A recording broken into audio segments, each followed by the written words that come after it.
Ito yung binibenta na lang kalabaw na 35. Mga 40 sama mo na po pati driver.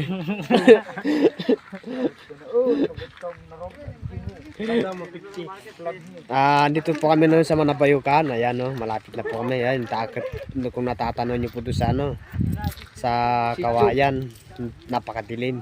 Mamaya po yung lalakas na naman po yung tubig niyan. Ayan, sinakay po yung motor dahil daw yung asawa ni Bra Jordan nagduda. Akala daw yung pinambili dito pinagperaos na, kaya ayan, no, sinakay muna. Dinala muna sa Kawayan. Pero okay lang naman din yung ginawa niya para hindi sila magtalo mag-asawa. Ayan, no. Tapos dami pong karga, oh. Napakalalim ng ilog dito sa Kawayan. Nag-ilog pa lang ito. Ayan, lubog ang karton.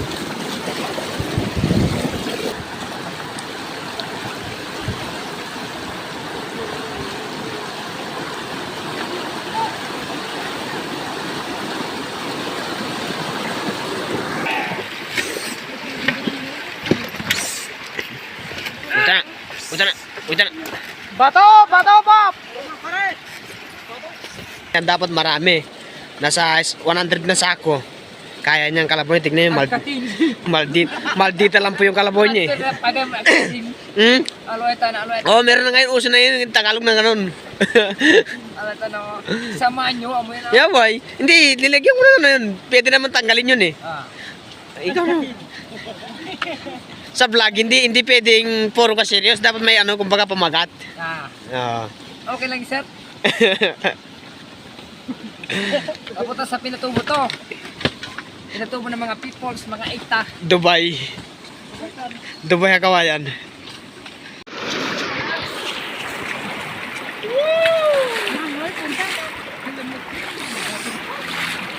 Sige, ang kanan mo yung aita. Ang pagtaguto na inatayin pamangan.